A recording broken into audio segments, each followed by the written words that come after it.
So to set the context for this discussion, I want to start with an English writer whose name is Richard Susskind. In 2008, Susskind released a very controversial book entitled The End of Lawyers. And when the book was released, many said, oh, he can't be right. There's no way that what he's talking about can actually come to pass. And Susskind himself was actually skeptical about whether he was being prophetic. It's just been about 3 years since that book was released, and virtually every prediction that Susskind made is becoming to come true or has become true.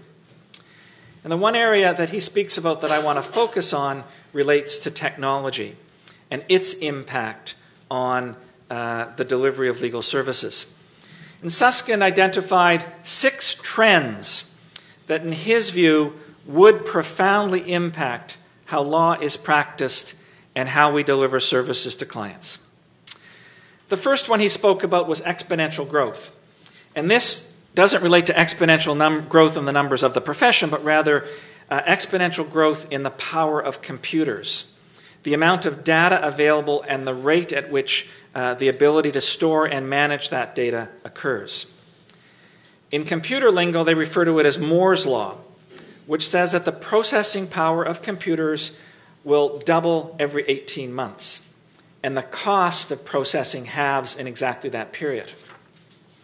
When you apply this to the infrastructure that supports legal information, the amount of information that is available on the average desktop will be staggering. But equally mind-boggling will be the amount of information and the power to deal with it that will be available on mobile computing devices, on our BlackBerries, on our iPhones, on our smartphones. Those changes in technology will and are already impacting what is available to the lawyer and what is available to clients. I did a version of this presentation a couple of weeks ago to the Canadian group of real estate regulators.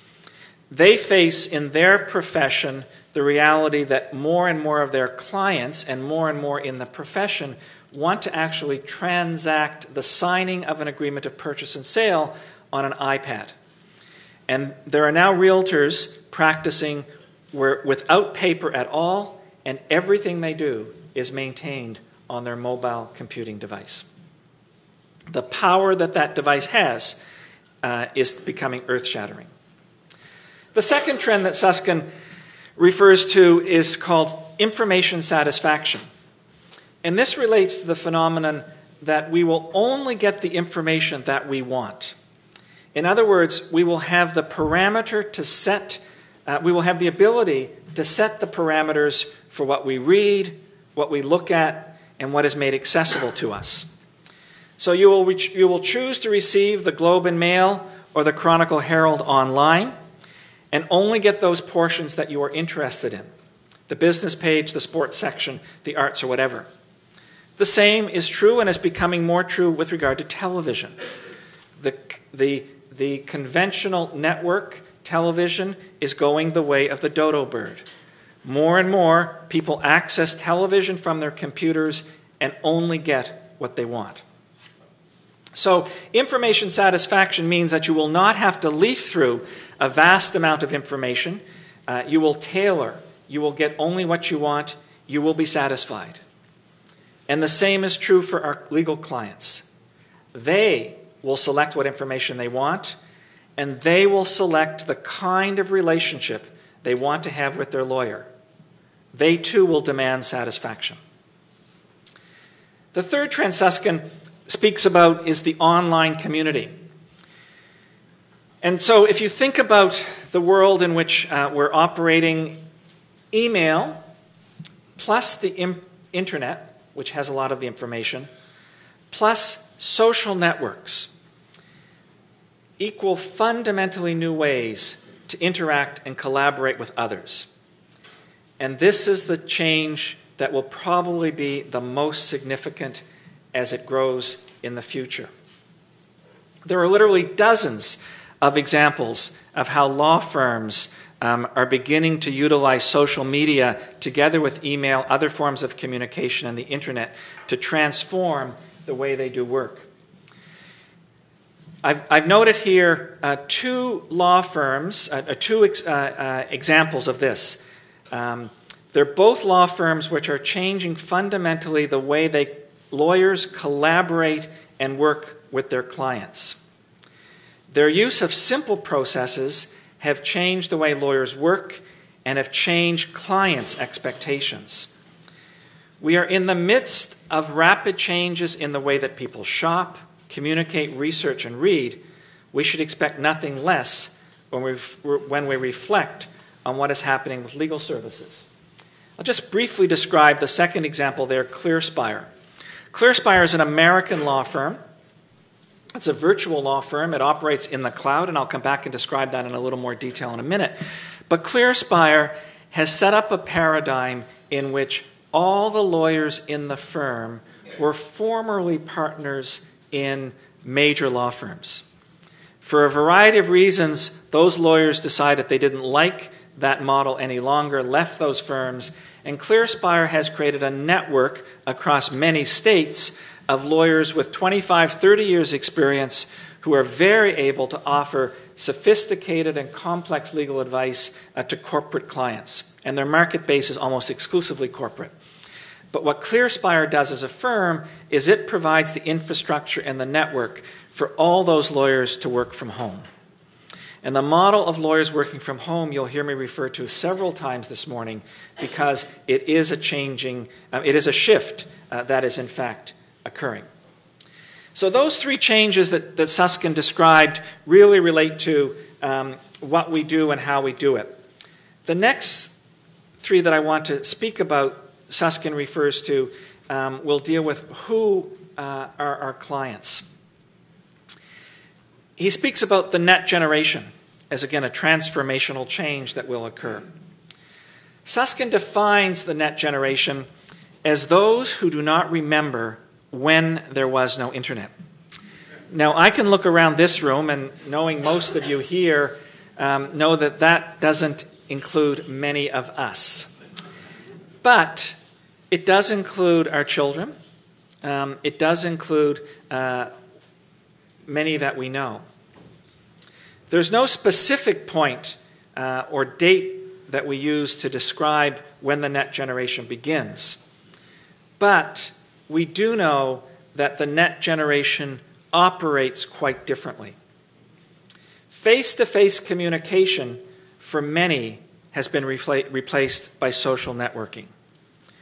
The notion of sitting down and talking is becoming stranger and stranger, more remote, more distant for those of the net generation. I have an 8-year-old grandson, and a few years ago he was visiting, and his father, who was in Toronto, called, and he was standing in the kitchen, and we said, "Eli, your dad's on the phone. Can you take the phone and speak to him?" And as a perky 5-year-old, he looked around the kitchen. He said, "There's no phone in here."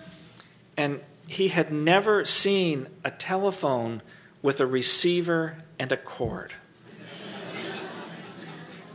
For him, a telephone was a mobile device. He's 8 years old now.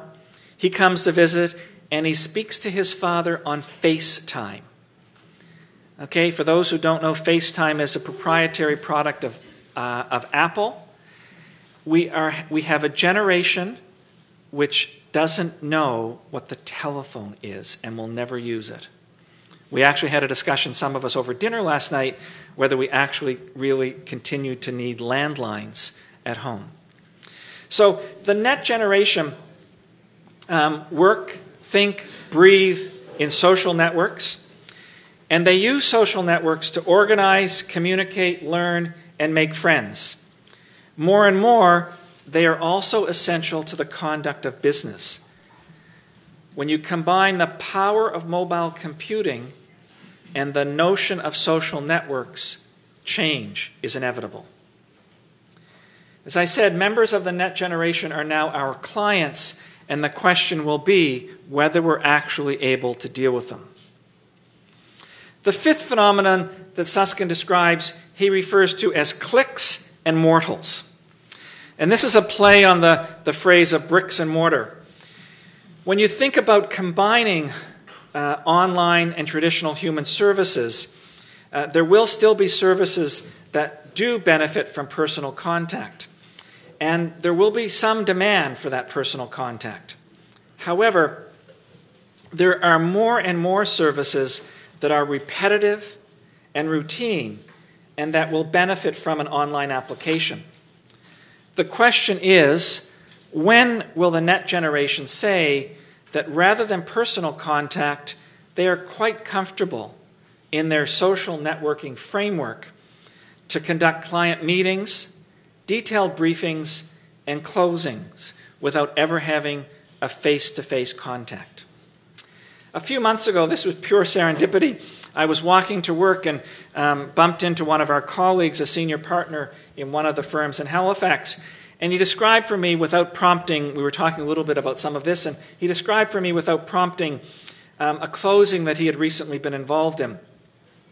It involved a Nova Scotia unlimited liability company. It was owned by shareholders in the United States and Switzerland, and they were conducting a financing with offshore funds. There was counsel in Ontario and Nova Scotia. He told me that the transaction from beginning to end was completed without a single face-to-face meeting. Susskind's theory is in fact evidenced by this example, which for us would be fairly routine.